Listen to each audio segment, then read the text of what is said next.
प्रेम से बोलो जय संतोषी माँ। तो आज के वीडियो में आप आषाढ़ मास के शुक्रवार की व्रत कथा सुनेंगे। कथा को प्लीज़ पूरा ज़रूर सुनिएगा और वीडियो को अंत तक देखकर लाइक ज़रूर कीजिएगा। आज के वीडियो में आप सुनेंगे संतोषी माता की व्रत कथा। बिना देरी किए हुए कथा शुरू करते हैं।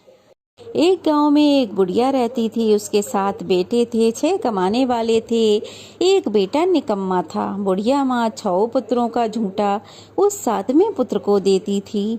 7वां पुत्र एक दिन अपनी पत्नी से बोला, देखो मेरी माता मुझ पर कितना प्रेम करती है। वह बोली, हाँ हाँ क्यों नहीं, सबका झूठा बचा हुआ तो तुमको खिलाती है। वह बोला, ऐसा नहीं हो सकता, जब तक मैं अपनी आंखों से ना देख लूं मान नहीं सकता। पत्नी ने हंसकर कहा, हाँ देख लोगे तब तो मानोगे। कुछ दिन बाद एक बड़ा त्योहार आया। घर में 7 प्रकार के भोजन और चूरमा के लड्डू बने। वह पत्नी की बात को जांचने के लिए सिर दर्द का बहाना बनाकर पतला कपड़ा सिर पर ओढ़कर रसोई घर में जाकर सो गया और कपड़े में से सब कुछ देखता रहा। 6 भाई भोजन करने आए। उसने देखा माँ ने उनके लिए सुंदर सुंदर आसन बिछाए, 7 प्रकार की रसोई परोसी और आग्रह कर करके उन्हें भोजन कराती रही। वह देखता रहा। 6 भाई भोजन कर उठ गए। तब माँ ने उनकी थालियों में से लड्डुओं के टुकड़ों को उठाया, एक लड्डू बना दिया। झूठन साफ कर माँ ने उसे पुकारा, बेटा उठ, तेरे भाइयों ने तो भोजन कर लिया है, अब तू भी भोजन कर ले। उसने कहा, माँ मुझे भोजन नहीं करना, मैं परदेश जा रहा हूँ। माता ने कहा, हाँ हाँ कल जाना हो तो आज ही चला जा। वह बोला, हाँ हाँ आज ही जा रहा हूँ। यह कहकर वह घर से निकल गया। चलते समय उसे अपनी पत्नी की याद आई। वह गौशाला में कंडे थाप रही थी। वहां जाकर वह बोला, मेरे पास तो कुछ नहीं है, यह अंगूठी है सो ले लो और अपनी कोई निशानी मुझे दे दो। वह बोली, मेरे पास क्या है, ये गोबर भरा हाथ है। ऐसा कहकर पत्नी ने उसकी पीठ पे गोबर के हाथ की थाप मार दी। अब वह चल दिया। चलते चलते दूर देश जा पहुंचा। वहाँ एक साहूकार की दुकान थी। वहाँ जाकर बोला, सेठ जी मुझे नौकरी पर रख लो। साहूकार को नौकर की सख्त जरूरत थी तो साहूकार ने कहा, काम देखकर तनख्वाह मिलेगी। उसने कहा, सेठ जी जैसा आप ठीक समझें। उसे साहूकार के यहाँ नौकरी मिल गई। वह दिन रात काम करने लगा। कुछ दिन में दुकान का लेन देन, हिसाब किताब, ग्राहकों को माल बेचना, सारा काम करने लगा। साहूकार के 7-8 नौकर थे, वे सब चक्कर खाने लगे, लेकिन उसने अपनी लगन और परिश्रम और ईमानदारी को पीछे नहीं छोड़ा। उसे अपने किए का फल मिला। सेठ ने भी उसका काम देखा और उसे 3 महीने में ही मुनाफे में साझेदार बना लिया। परिश्रम करते करते वह 12 बरस में ही नगर का नामी सेठ बन गया और सेठ अपना सारो कारोबार उस पर छोड़कर वहां से चला गया। इधर उसकी पत्नी पर क्या बीती वह भी सुनो। सास ससुर उसे दुख देने लगे। गृहस्थी का काम करवाकर उसे लकड़ी लेने जंगल भेजते। इस बीच घर के आटे से जो भूसी निकलती है उसकी रोटी बनाकर रख दी जाती और फूटे नारियल के नरेली में उसे पानी दिया जाता। इस तरह दिन बीतते रहे। एक दिन वह जंगल में लकड़ी लेने जा रही थी कि तभी उसे रास्ते में बहुत सी स्त्रियां संतोषी माता का व्रत करती दिखाई दीं। वह वहां खड़ी होकर पूछने लगी, बहनों तुम ये किस देवता का व्रत करती हो और इसके करने से क्या फल मिलता है? इस व्रत को करने की क्या विधि है? यदि तुम अपने इस व्रत का विधान मुझे समझा कर कहोगी तो मैं तुम्हारा बड़ा एहसान मानूंगी। उनमें से एक स्त्री बोली, सुनो यह माता संतोषी का व्रत है। इसके करने से निर्धनता दरिद्रता का नाश होता है, लक्ष्मी माँ आती हैं, मन की सभी चिंताएं दूर हो जाती हैं, मन को प्रसन्नता और शांति मिलती है, निपुति को पुत्र मिलता है, प्रीतम बाहर गया हो तो शीघ्र ही लौट आता है, कुंवारी कन्याओं को मनपसंद वर मिलता है, चलता हुआ मुकद्दमा खत्म हो जाता है, कलेश से निवृत्ति मिलती है, सुख शांति होती है, घर में धन जमा हो जाता है, धन जायदाद का लाभ होता है तथा मन में और अन्य कोई भी कामना हो वह सब संतोषी माता की कृपा से अवश्य ही पूर्ण हो जाती है। तब वह पूछने लगी, यह व्रत कैसे किया जाता है, यह भी बताओ तो बड़ी कृपा होगी। वह स्त्री कहने लगी, बिना परेशानी श्रद्धा और प्रेम से जितना भी बन सके प्रसाद लेना, 5.25 पैसे से 5.25 आने तथा इसमें भी ज्यादा शक्ति और भक्ति के अनुसार गुड़ और चना लें। हर शुक्रवार को निराहार रहकर कथा कहना सुनना, इसके बीच में नियम ना टूटे, लगातार नियमों का पालन करना। सुनने वाला कोई ना मिले तो घी का दीपक जलाकर उसके आगे जल के पात्र को रखकर कथा कहना, परंतु नियम ना टूटे जब तक कि कार्य सिद्ध ना हो जाए। जब तक कार्य सिद्ध ना हो नियम पालन करना और कार्य सिद्ध हो जाने पर व्रत का उद्यापन करना। 3 मास में माता पूरा फल प्रदान करती हैं। यदि किसी के ग्रह खोटे हैं तो भी माता 1 वर्ष में अवश्य ही अनुकूल फल देती हैं। कार्य सिद्ध होने पर उद्यापन करना चाहिए, बीच में नहीं। उद्यापन में 2.5 सेर आटे का खाजा तथा इसी अनुसार तथा खीर बना लें तथा चने का साग बना लें और फिर 8 बच्चों को भोजन कराएं। जहाँ तक मिले अपने देवर जेठ भाई बंधु कुटुंब के लड़के लें, ना मिले तो रिश्तेदार और पड़ोसियों के लड़के बुलाएं। उन्हें बुलाकर भोजन कराएं, यथाशक्ति दक्षिणा दें। माता का नियम पूरा करना। ध्यान रखें कि उस दिन घर में कोई खटाई ना खाए। यह सुनकर वह बहू वहाँ से चल दी। रास्ते में लकड़ी ली, बोझा लिया और फिर वह लकड़ी बेच दी।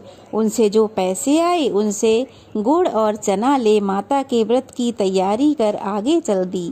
रास्ते में संतोषी माता के मंदिर में जा माता के चरणों में लौटने लगी और विनती करने लगी, हे माँ, मैं दीन हूँ, मूर्ख हूँ, व्रत के नियम नहीं जानती, मैं बहुत दुखी हूँ। हे माता, मेरा दुख दूर करो, मैं तुम्हारी शरण में आई हूँ, मुझ पर दया करो। एक शुक्रवार बीता कि दूसरे शुक्रवार को ही उसके पति का पत्र आया और तीसरे शुक्रवार को उसका भेजा हुआ पैसा आ पहुंचा। यह देखकर उसकी जेठानियां मुंह सिकोड़ने लगीं। इतने दिनों बाद पैसा आया, इसमें क्या बढ़ाई। लड़के ताने देने लगे, काकी के पास अब पत्र आने लगे हैं, रुपया आना लगा है, अब तो काकी की खातिर बढ़ेगी, अब तो काकी बुलाने से भी नहीं बोलेगी। बेचारी सरलता से कहती, भैया पत्र आए, रुपया आए, हम सबके लिए अच्छा है। ऐसा कहकर आंखों में आंसू भरकर संतोषी माता के मंदिर में जा मातेश्वरी के चरणों में गिरकर रोने लगी। माँ, मैंने तुमसे पैसा नहीं मांगा, मुझे पैसे से क्या काम, मुझे तो अपने सुहाग से काम है, मैं तो अपने स्वामी के दर्शन और सेवा मांगती हूँ। तब माता ने प्रसन्न होकर कहा, जा बेटी, तेरा स्वामी जल्दी ही आएगा। यह सुन खुशी से बावली होकर वह घर आकर काम करने लगी। संतोषी माँ विचार करने लगी, इस भोली पुत्री से मैंने कह तो दिया कि तेरा पति शीघ्र आएगा, पर वह आएगा कहाँ से, वह तो इसे स्वप्न में भी याद नहीं करता। उसे इसकी याद दिलाने मुझे ही जाना पड़ेगा। संतोषी माता ने उस बुढ़िया के बेटे को स्वप्न में समझाया, पुत्र, तेरी पत्नी बड़े कष्ट उठा रही है, घर वाले उसे बड़े कष्ट दे रहे हैं, तू शीघ्र जा उसकी सुधि ले। वह बोला, माता, मैं तो यह सब नहीं जानता, परंतु मैं क्या करूं, वहां कैसे जाऊं, परदेश की बात है, लेन देन सारा हिसाब किताब है, कोई जाने का रास्ता नजर नहीं आता, आप ही कोई राह दिखाएं कि मैं कैसे जाऊं। माँ कहने लगी, सवेरे नहा धोकर संतोषी माता का नाम ले, घी का दीपक जला दंडवत कर दुकान पर जा बैठना। देखते देखते तेरा सारा लेन देन चुक जाएगा, जमा माल बिक जाएगा, सांझ होते होते धन का ढेर लग जाएगा। वह अगले दिन सुबह जल्दी उठा। उसने अपने मित्र बंधुओं परिचितों को स्वप्न में माता द्वारा की गई बात कह सुनाई। वे सब उसकी खिल्ली उड़ाने लगे। वे कहने लगे, कभी सपने की बात भी सच होती है। एक बूढ़ा व्यक्ति समझदार था, वह बोला, देखो भाई, मेरी मानो तो इस तरह सांच झूठ करने के बदले देवता ने जैसा कहा है वैसा ही कर लो। इसमें करने में क्या जाता है। बूढ़े की बात मानकर वह नहा धोकर संतोषी माता का नाम ले उन्हें प्रणाम कर उनके आगे एक घी का दीपक जलाकर दुकान पर जा बैठा। अब क्या, देखते ही देखते उसका सारा माल बिक गया। शाम तक धन का ढेर लग गया। वह हैरान हुआ। मन में संतोषी माता का नाम ले प्रसन्न हो अपने घर जाने के वास्ते गहना कपड़ा खरीदने लगा। सब काम से निपटकर वह घर की ओर रवाना हुआ। उधर उसकी पत्नी जंगल में लकड़ी लेने गई। लौटते वक्त थक जाने के कारण माता के मंदिर में विश्राम करने बैठ गई। यह तो उसका रोज का रुकने का स्थान था। धूल उड़ती देख उसने पूछा, हे माता, यह धूल कैसी उड़ रही है। माँ ने कहा, हे पुत्री, तेरा पति आ रहा है। तू ऐसा कर, लकड़ियों के 3 बोझ बना। एक नदी के किनारे रख, दूसरा मेरे मंदिर पर और तीसरा अपने सिर पर रख। तेरे पति को लकड़ी का गट्ठा देखकर मोह पैदा होगा, वह यहाँ रुकेगा। नाश्ता पानी बना खाकर माँ से मिलने जाएगा। तू लकड़ी का बोझ उठाकर जाना और बीच चौक में गट्ठा डालकर जोर से 3 आवाज लगाना। लो सासू जी, लकड़ियों का गट्ठा लो, भूसी की रोटी दो, नारियल के खोपरे में पानी दो। आज कौन मेहमान आया है। संतोषी माँ की बात सुनकर वह बहुत अच्छा माँ कहकर प्रसन्न हुई और लकड़ियों के 3 बोझ बना लाई। एक नदी तट पर रखा, दूसरा माता के मंदिर पर। इतने में ही एक मुसाफिर आ पहुँचा। सूखी लकड़ी देख उसको इच्छा हुई कि अब यहीं विश्राम कर ले, भोजन बना खाकर फिर गांव को चले। इस प्रकार भोजन बनाकर खाया, विश्राम कर वह अपने गांव को गया। उसी समय बहू सिर पर लकड़ी का गट्ठा लिए आई। उसने गट्ठा को आंगन में डाला और जोर से 3 आवाजें दी। लो सासू जी, लकड़ी का गट्ठा लो, भूसी की रोटी दो, नारियल के खोपरे में पानी दो। आज कौन मेहमान आया है। यह सुनकर सास अपने दिए हुए कष्टों को भुलाने के लिए कहने लगी, बहू, तू ऐसा क्यों कहती है। तेरा मालिक ही तो आया है। आ बैठ, मीठे भात खा, गहने कपड़े पहन। पत्नी की आवाज सुनकर उसका स्वामी बाहर आया और उसके हाथ में पहनी अंगूठी देख व्याकुल हो गया और माँ से पूछने लगा, माँ, यह कौन है। माँ बोली, बेटा, तेरी पत्नी है। आज 12 बरस हो गए। जब से तू गया है तब से सारे गांव में जानवर की तरह भटकती फिरती है। काम काज कुछ करती नहीं, 4 समय आकर खा जाती है। अब मुझे देखकर भूसी की रोटी और नारियल के खोपरे में पानी मांगती है। वह बोला, माँ, मैं इसे भी जानता हूँ और तुम्हें भी। मुझे दूसरे घर की चाबी दो, मैं उसमें रहूँगा। माँ ने कहा, ठीक है बेटा, जैसी तेरी मर्जी। कहकर माँ ने चाबी का गुच्छा बेटे के सामने रख दिया। उसने दूसरे घर को खोला और सारा सामान उसमें जमाया। एक ही दिन में वहाँ राजा के महल के समान ठाट बाट बन गए। अब क्या था, वह सुख भोगने लगी। अगला शुक्रवार आया। उसने अपने पति से कहा, मुझे माता का उद्यापन करना है। पति ने कहा, बहुत अच्छा, खुशी से करो। वह उद्यापन की तैयारी करने लगी। जेठ के लड़कों को भोजन के लिए कहने गई। उन्होंने मंजूर किया, परंतु पीछे से जिठानी ने अपने बच्चों को सिखाया, देखो रे, भोजन के समय सब लोग खटाई मांगना, जिससे उसका उद्यापन पूरा ना हो। लड़के भोजन करने आए, पेट भर के खीर खाई, परंतु बात याद आते ही कहने लगे, हमें कुछ खटाई खाने को दो, खीर खाना हमें नहीं भाता। यह देखकर तो अरुचि होती है। बहू ने कहा, खटाई किसी को नहीं मिलेगी। बच्चे उठ खड़े हुए, बोले, ठीक है, पैसे लाओ। भोली बहू कुछ जानती नहीं थी तो उसने बच्चों को पैसे दे दिए। लड़कों ने बाजार जाकर उन पैसों से इमली खरीद कर खाई और यह देखकर बहू पर माताजी ने कोप किया। राजा के दूत उसके पति को पकड़ कर ले गए। अब सब उसकी जेठानियां ताने देने लगीं, चोरी करके लाया होगा, अब सब मालूम पड़ जाएगा, जब जेल की रोटी खानी पड़ेगी। बहू से यह वचन सहन नहीं हुए। वह संतोषी माता के मंदिर में गई और कहने लगी, हे माता, यह तुमने क्या किया, हंसा कर क्यों रुलाने लगी। माता बोली, पुत्री, तूने मेरा व्रत भंग किया, इतनी जल्दी सब बातें भुला दी। वह बोली, माता, भूली तो नहीं हूँ, ना कुछ अपराध किया है। मुझे तो उन लड़कों ने भूल में डाल दिया। मुझे क्षमा करो माँ। माँ बोली, ऐसी भूल कभी मत करना। यह बोली, अब कोई भूल नहीं होगी माँ। अब बताओ मेरे पति कैसे आएंगे। माँ बोली, पुत्री जा, तेरा पति तुझे रास्ते में ही मिलेगा। वह मंदिर से निकलकर बाहर आई तो रास्ते में उसे उसका पति आता मिला।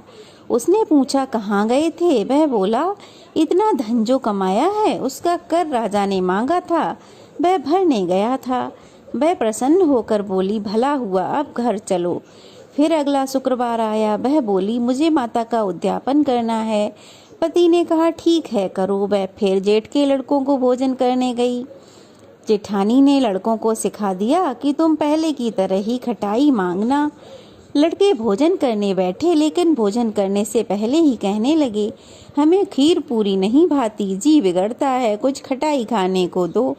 वह बोली, खटाई खाने को नहीं मिलेगी, खाना है तो खाओ, नहीं तो उठकर यहाँ से चले जाओ। उसने ब्राह्मणों के लड़कों को बुलाकर भोजन कराया। दक्षिणा की जगह उन्हें एक एक फल दिया, जिससे संतोषी माता बहुत प्रसन्न हुई। माता की कृपा से 9वें महीने में उसको चंद्रमा के समान एक सुंदर पुत्र प्राप्त हुआ। पुत्र को लेकर वह प्रतिदिन संतोषी माता के मंदिर जाने लगी। माँ ने सोचा कि यह रोज आती है, आज क्यों ना मैं ही इसके घर चलूं, इसका आसरा तो देखूं। यह विचार कर माता ने एक भयानक रूप बनाया। गुड़ और चने से सना मुख, ऊपर से सूंड के समान मोटे मोटे ओंठ, जिन पर मक्खियां भिनभिना रही थीं। दहलीज में पांव रखते ही उसकी सास चिल्लाई, देखो रे, कोई चुड़ैल डांकनी चली आ रही है, लड़कों इसे भगाओ, नहीं तो ये सबको खा जाएगी। बहू रोशनदान में से देख रही थी। वह प्रसन्न हो उठी, आज मेरी माता मेरे घर आई है। यह कहकर वह दूध पीते बच्चे को गोद से उतार माँ की ओर दौड़ी। यह देख सास को क्रोध आया और वह बोली, अरे राण, इसे देखकर कैसी उतावली हुई है जो बच्चे को पटक दिया। इतने में माँ के प्रताप से जहाँ देखो वहाँ लड़के ही लड़के नजर आने लगे।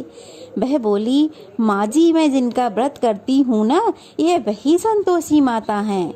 इतना कह उसने झट से घर के सारे किवाड़ खोल दिए। सबने माता के चरण पकड़ लिए और विनती करने लगे, हे माता, हम मूर्ख हैं, अज्ञानी हैं, तुम्हारे व्रत की विधि नहीं जानते, तुम्हारा व्रत भंग कर हमने बहुत बड़ा अपराध किया है। हे माता, हमारे सभी अपराधों को क्षमा करो। इस प्रकार बार बार संतोषी माता की विनती करने पर संतोषी माता प्रसन्न हुई। इसके बाद उसकी सास कहने लगी, हे माता, आपने जैसा फल बहू को दिया वैसा हम सब को देना।